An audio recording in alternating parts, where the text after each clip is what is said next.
1,600 meters. Crosswind 9 knots. Target barely visible. Colonel Herrick Doyle lowered his binoculars. If you can hit it. Brooks, the full-entry military precision development program package is yours. Lena Brooks adjusted her grip on the heavy rifle. The Montana wind clawing at her face. One breath in, one breath out. And the valley went silent. The crowd of candidates and instructors formed a ragged semicircle behind her. Some whispered it was a joke, an 18-year-old from a backwater mechanic shop taking on a shot even seasoned marksmen dreaded. Others just shook their heads, waiting for the inevitable miss. Beside Lena, Chief Instructor Mason Hale crouched low, his voice barely audible over the wind. Trust your read. Block out the noise. It's just you, the rifle, and the shot. The trigger slack was cold under her finger. Every muscle in her body seemed to pause on the edge of decision, but we're getting ahead of ourselves. Before we roll back the clock, sound off in the comments where in the world are you watching from Stories Unseen reads every single one. And if you want more untold military moments like this, lock in that subscribe and join the squad. We've got a seat for you on the next mission. 6 weeks earlier, Clearwater Ridge, Montana.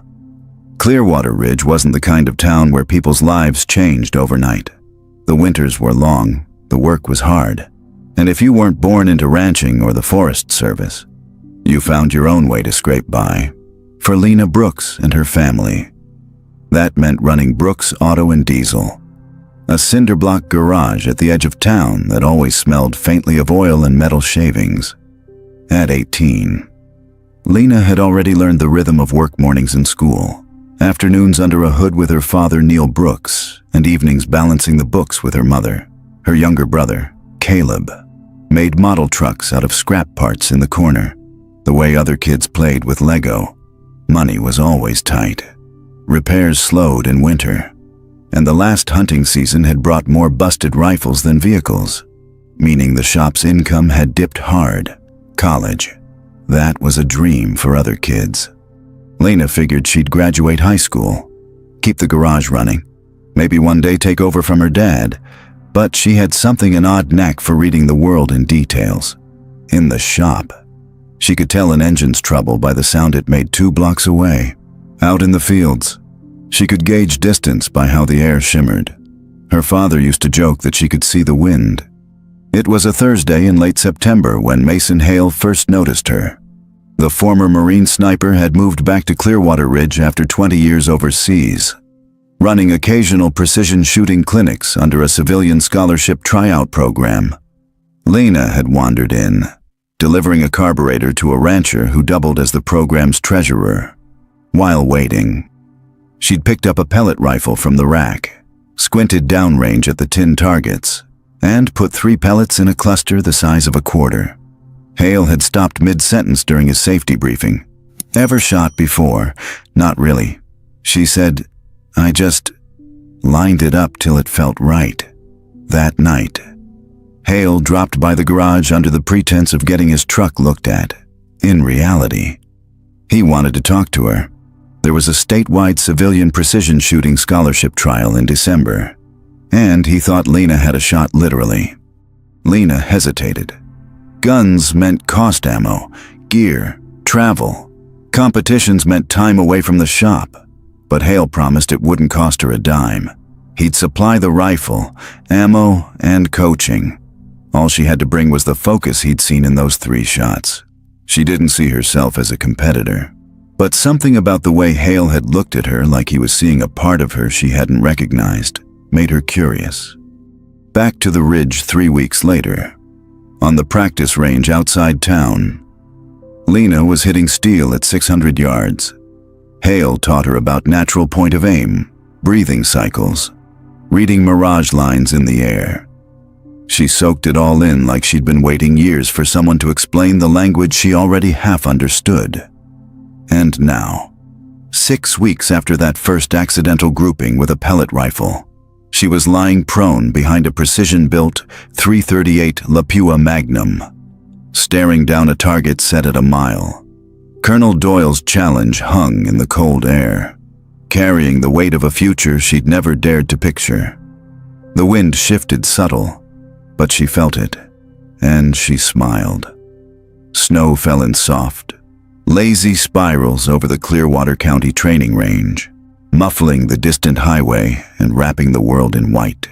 The crisp air bit at Lena's cheeks as she adjusted the bipod under the 338 Lapua. Chief Instructor Hale crouched beside her, his breath forming small clouds. Target 3. 700 yards. Mirage lines dancing left a just 3 clicks windage. Lena's gloved fingers moved with practiced precision. A slow breath, a steady squeeze, and the steel plate rang faintly across the snowfield. Hale's nod was brief but approving. Better win, Red, but that's just one shot. Give me 10 in a row under the clock. That's when she noticed him. Connor Price, tall, wiry, with a permanent half-smirk. Connor had shown up a week earlier, transferring from a civilian precision shooting program 2 counties over. His father, a retired Army marksman, had trained him since he could shoulder a rifle, and Connor made sure everyone knew it. During breaks, he spun the rifle bolt like a showman, dropped lines about the real ranges he'd shot with his dad, and let his eyes linger on Lena's targets just long enough to smirk. Not bad, for someone who just started, he said once, tossing his brass into the bucket. Lena didn't bite. Hale's rule was simple: no trash talk on the line, but the unspoken rivalry was already taking shape. By early December, Hale pushed them into stress drills, transitioning between multiple distances under a timer. Lena's breathing quickened as she sprinted between firing points, snow crunching under her boots.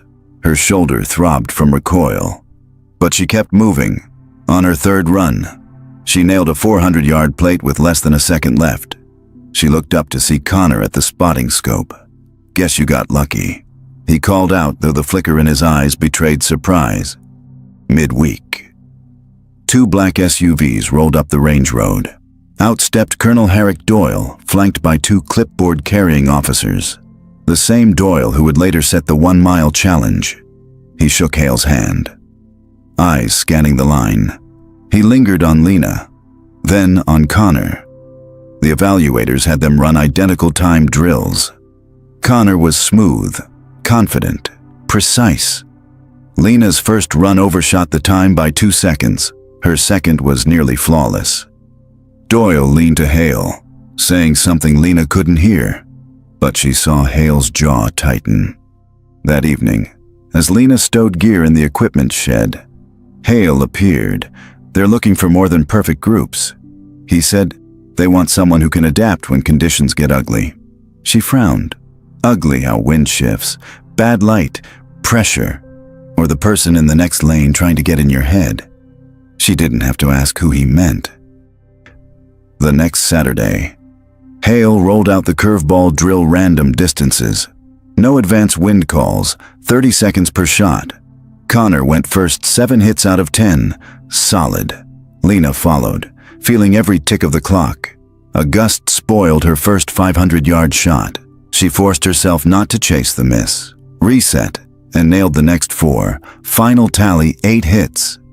Connor's smirk slipped. The guard at the Clearwater Ridge National Guard training area checkpoint studied Lena's ID, then waved her through, beyond the gate. Snow-packed roads wound between barracks, hangars, and shooting complexes larger than anything she'd ever imagined. Neil drove in silence, knuckles tight on the steering wheel, in the passenger seat. Lena kept stealing glances at the laminated schedule on her lap. 3 days, multiple evaluations, all to military standard.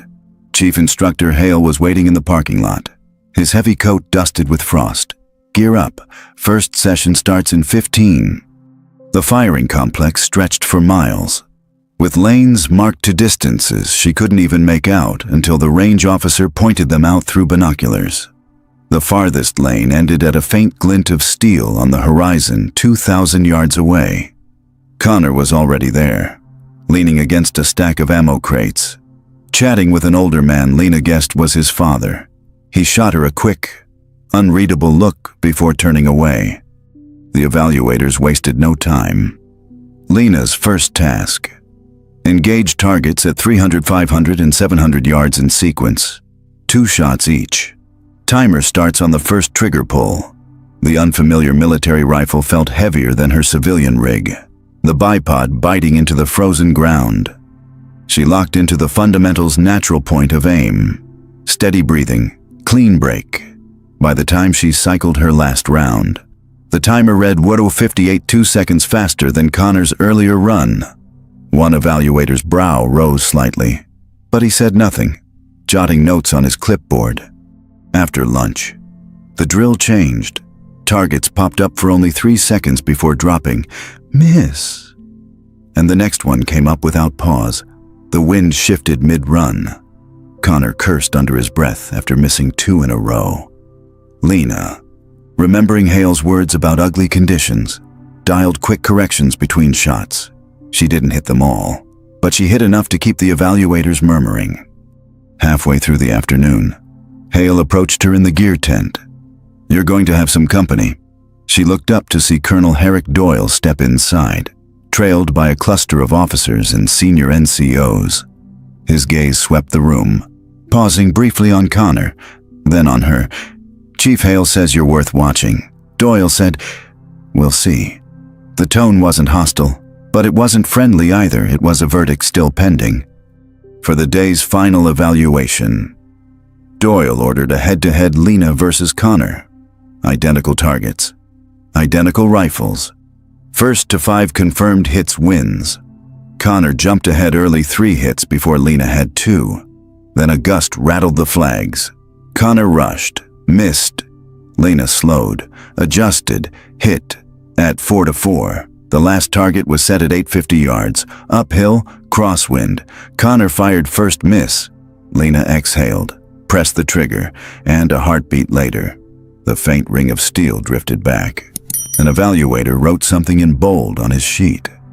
Later, in the mess hall, Lena passed Doyle speaking quietly to a range officer, promising, "But civilian training only goes so far.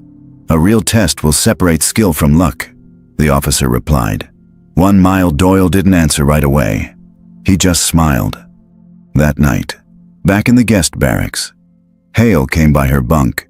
"You impressed them today." But Doyle's not convinced. He's the kind who sets impossible bars. Lena looked up, like what Hale hesitated. "You'll find out soon enough. Just be ready for something you've never faced before." Outside, the wind picked up, rattling the metal siding, a sound that felt less like weather and more like a countdown. The snow stopped falling just as Colonel Herrick Doyle stepped onto the range catwalk. The air was still, sharp, and cold enough to sting the lungs. Behind him, officers, instructors, and a scattering of civilian observers formed a loose half-circle at the shooting line. Chief Instructor Hale glanced at Lena, jaw set. "This is it. He's going to make his move." Doyle's voice cut through the quiet. "Miss Brooks, you had a good day yesterday, but good isn't great, and great isn't legendary." He gestured toward a faint silhouette far beyond the last marked target, just a glint of steel nearly swallowed by the horizon. 1 mile, 1 shot, military-grade .338 Lapua Magnum, crosswind, uphill. No siders.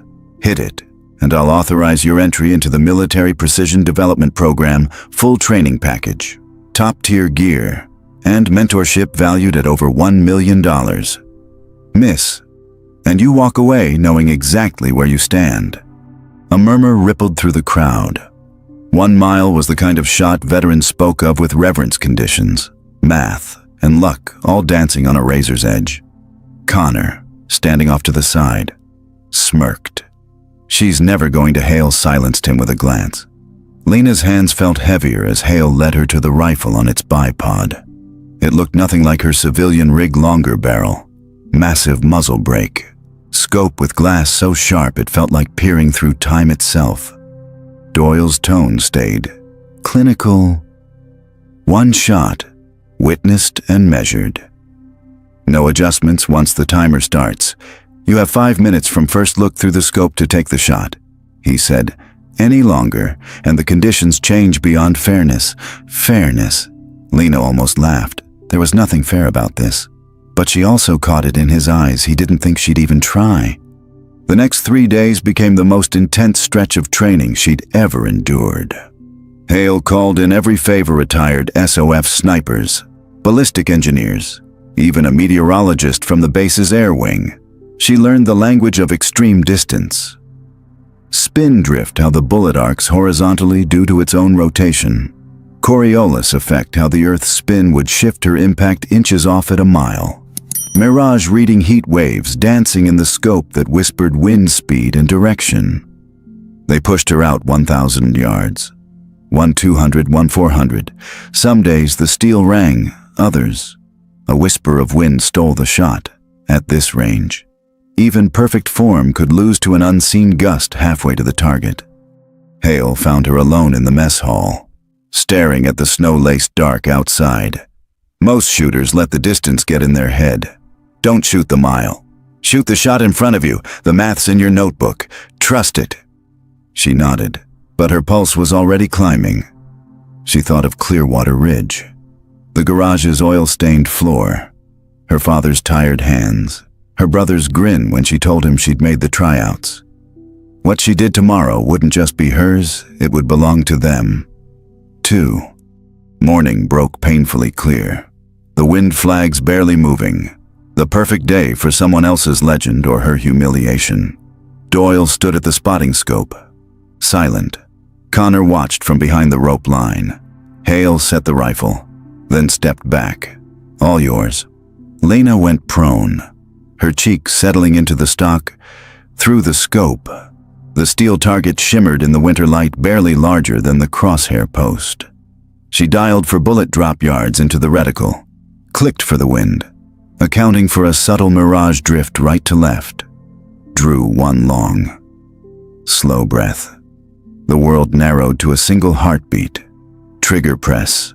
The rifle thundered, recoil slamming into her shoulder, and then silence. Every eye on the range locked on the distant plate. Waiting. The shot's echo rolled away into the mountains like a drumbeat fading to nothing. For 2 long seconds, the range was silent. No wind, no murmurs, just the faint ring in Lena's ears. Then, from a mile away, a sharp, metallic ping carried back through the cold air. Hale's lips twitched into something between a grin and disbelief. Impact. High right. Still inside the center circle. Even Doyle froze. His spotting scope stayed locked on the target, as if refusing to believe his own eyes. Mark it. He barked to the range officer, more reflex than command. The officer raised a hand. Verified. Hit confirmed within center zone. Gasps. Cheers. And the low whistle of someone who knew this wasn't luck rippled through the spectators. Connor muttered something under his breath that vanished under the rising noise. Lena rose slowly, breath clouding in front of her. Her shoulder ached from the recoil, but she barely felt it. Hale clapped her once on the back, firm, solid. That, Brooks, is what legends start with. She glanced downrange one last time, the steel plate glinting in the winter sun. One tiny mark on cold metal, one giant crack in a wall of doubt. By the time she'd cleared the line, Doyle had composed himself. His voice carried for all to hear. "Miss Brooks, I underestimated you. That will not happen again." From an inside pocket, he produced a sealed envelope stamped with the insignia of the Military Precision Development Program. Full entry package, priority track, training, equipment, mentorship valued at over $1 million. The offer stands if you choose to accept it. Lena took the envelope, fingers cold, mind spinning. Later, when the officials had drifted away and the cameras stopped clicking, Hale found her sitting alone on the edge of the storage shed, the envelope unopened beside her. "You realize what you did today will follow you," he said.